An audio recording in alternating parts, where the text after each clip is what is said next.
하지만 두 번째, 세 번째 논점이요. 소의 이익과 제소기간.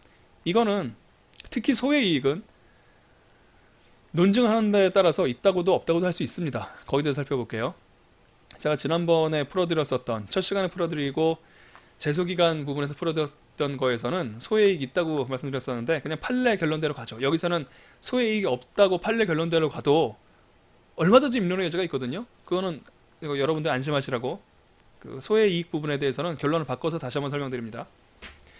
소의 이익이란 특정 소속물, 물본정이라는 개념 표시 반복된다 말씀드렸죠. 소의 이익, 원고 적격, 대상 적격 3대 소송 요건입니다. 이 세 가지는 물본정 세 가지 키워드로 연계되어서 돌아가요. 소의 이익도 마찬가지이기 때문에 이렇게 말할 수 있습니다. 특정 소속물에 대한 물, 본안 판결 청구를 본, 정당화하는 현실적 필요성, 정, 원고 적격은요. 뭐 지겹도록 연습하고 있습니다. 특정한 소속물에 관하여 물, 본안 판결 받는 것을 본, 정당화하는 정당한 원고로서의 자격, 정당화하는 원고로서의 자격, 원고로서의 자격이요. 물본정이죠. 대상 적격은요. 특정 소속물에 대해서 물, 본안 판결 받기에 적합한 본, 정당한 정당한 소송의 대상인 행정작용으로서의 성질, 정. 똑같이 할 수 있다고요. 이 세 가지가 차이점은 대상 적격은 행정작용 자체, 발령한 행정작용 자체의 성질에 대해서 관심을 기울입니다. 그걸 누군가 다툴 거 아니에요. 원고 적격은 누가 다투는지, 그 사람은 상관 있는 사람인지, 원고로서의 인간의 자격을 다퉈요. 소의 이익은요. 행정행위에 해당되고 상관 있는 사람인 것도 맞는데 이 사람이 과연 이거 판결할 만한 필요가 있나? 이 상황이 처해 있는 상황이 과연 그런가? 상황을 문제 삼습니다. 여기서는 소의 이익이기 때문에 소의 이익에 대해서는 물본정이라고 개념을 말할 수 있는데요. 상황을 문제 삼는다고요? 그 다음으로 중요한 건 이거죠. 소의 이익은 원칙적으로 인정된다. 조건이 있는데 대상 적격과 원고 적격이 인정되면 소의 이익도 원칙적으로 인정된다. 여러 번 말씀드렸으니까 이제 기억이 나실 거라고 기대를 해봅니다. 왜 인정되는 게 원칙이냐면 소의 이익을 인정하는 근거, 소의 이익이라는 소송 요건이 있는 근거는 권리남용 금지가 근거이기 때문이죠. 신의성실의 원칙이라는 게 있잖아요. 권리가 있어요. 그럼 권리를 당연히 쓸 수 있는 겁니다. 권리란 상대방의 의사와 상관없이 내가 무언가를 할 수 있을 때 권리라고 해요. 상대방이 이미 본인의 의사로서 합의를 해줬기 때문에 권리가 생기는 거거든요. 그러니까 합의를 해줬었던 상대방의 약속의 근거에서 나는 권리를 행사하면 상대방은 의무를 집니다. 반항 못해요. 근데 그런 특성을 갖고 있는 권리라고 하더라도 남용을 하면 안 되잖아요. 내가 상대방한테 10만 원 받을 수 있는데 하필 상대방이 매달 통장 잔고 1억 원씩 있다가 하필 15일부터 17일까지만 0원이에요. 하필 그때 달라고 한 다음에 채무불이행으로 제소하면 되겠어요? 그런 건 좀 너무한다. 이런 생각할 수 있겠죠. 이런 걸 권리남용 금지라고 하는데 권리남용, 상대방을 괴롭히려는 목적으로 권리를 오로지 괴롭히려는 목적으로 내 이익과 상관없이 그런 경우를 이제 금지하는 원칙이 권리남용 금지인데 소의 이익이라는 소송 요건은 대상 적격, 원고 적격 때문에 당연히 성립된 소권이라는 권리를 혹시 남용하는 게 아닌가라는 걸 살피는 소송 요건이라는 말씀을 드렸어요. 그렇기 때문에 원칙적으로 인정되는 겁니다.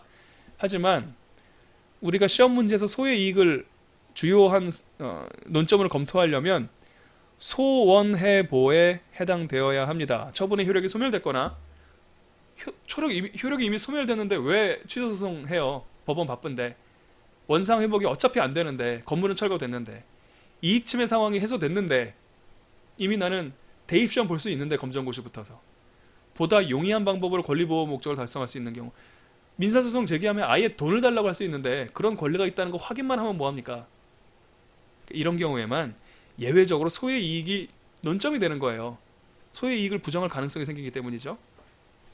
예외의 예외, 소원해보에 해당되면 예외적으로 논점이 되고요.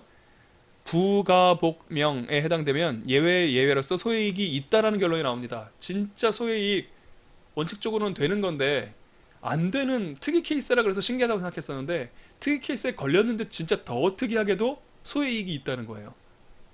너무 특이하니까 관심을 갖죠. 소의 이익에 관한 문제가 나오면 그게 주요한 논점이라면 예외 걸리니까 문제를 내는 겁니다. 소원해보, 부가복명 기억하고 계세요. 이것에 맞추어서 부가복명 해당되면 소의 이익 있는 겁니다. 부가복명 해당 안 되면 소의 이익 없는 겁니다. 그러니까 소의 이익이라는 논점은 있다라고 해도 없다라고 해도 된다고요. 여러분들 논증하기 나름이에요. 제가 지난번에 소의 이익이 있다라는 이야기를 하고서 딱히 논증을 안 해드렸죠. 반복의 우려가 있기 때문이다라고 판단을 했기 때문입니다. 이런 식의 근로복지공단과 다투는 경우가 한두 번이 아니겠죠. 앞으로 이런 사람들 나오게 되면 어떻게 할 거예요? 그래서 이 의미를 분명하기 위해서 앞으로도 이런 일들이 특히 이 당사자에 해당되는 사건에서도 계속 반복될 우려가 있기 때문에 소의 이익이 있다라는 생각을 했었는데, 판례에서는 이렇게 안 봤어요. 판례의 구체적인 사안에서 그렇다는 얘기죠. 거듭 말씀드리지만 판례는 바로 그 특정한 사안에 대해서만 유효합니다. 비슷한 사안에 대해서는 강력한 참고가 될 뿐 사실관계가 뭔가 다르기 때문에 달리 적용할 여지가 남아 있는 거예요.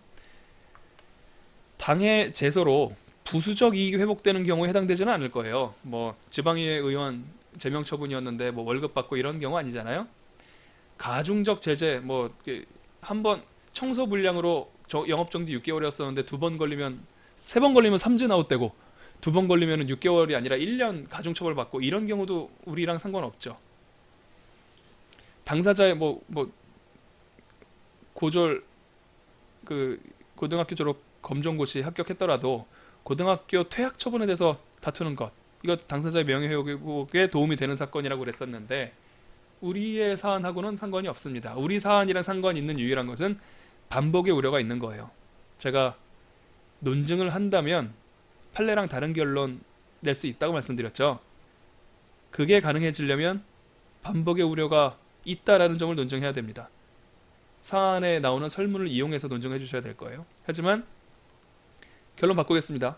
우리 판례 결론에 맞추어서 결론을 맞추기 위해서 검토 및 사안의 경우 소의 이익을 인정할 수 없다. 왜냐하면 감액경정 처분은 당초 결정을 일부 취소하는 거잖아요. 그리고 갑한테 유리한 거기 때문에 유리한 결정, 깎아주겠다는 말을 취소하면 어떻게 됩니까?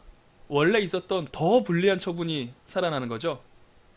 이렇게 되는 게 갑의 권리구제 도움이 안 되잖아요. 그러니까 그런 취소 소송을 제기를 해도 원상 회복이 불가능하잖아요. 자기는 줬다 뺏은 것, 뺏어가지 마. 이런 이익을 가지고서, 이런 기대를 가지고 소를 제기했는데요. 다 뺏는 건 아니고 좀만 뺏을게. 라고 얘기를 했단 말이에요. 그러니까 좀만 뺏는 게 그런 게 어딨어. 나는 아예 안 뺏겨야 된단 말이야. 이렇게 해서 제소를 했는데 원상회복이라는 건 하나도 안 뺏어가는 걸 테지만 깎아주겠다는 처분을 취소해봐야 그럼 다 뺏어갈게. 이런 결론이 나오잖아요. 원상회복 불가능하다고요. 그러니까 소원해보에 해당돼서 소의 이익이 논점이 됩니다. 근데 부가복명에 해당되지 않기 때문에 결국 소의 이익 없다. 이런 결론 내리면 돼요. 판례 결론이랑 맞춰주려면. 그걸 보여드리는 겁니다. 감액경정 처분은 갑한테 유리하기 때문에 일부 취소 부분을 취소해도 원상회복이 불가능하다. 소원해보에 해당된다. 따라서 부가복명에 해당되지 않으므로 갑에게는 갑이 제기한 소는 소의 이익이 없다. 이렇게 적어주시면 됩니다. 판례는 똑같은 이야기예요. 불량적으로 감축하는 감액경정 처분은 유리하다. 그래서 소의 이익이 없다. 라고 결론을 내린 바가 있습니다. 이해를 위해서 적어드린 부분도 한번 살펴볼게요.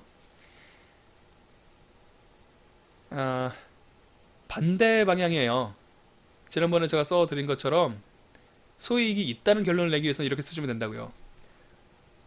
소원 해보에 해당되지만 부가복명에 속한다. 거기에도 해당된다.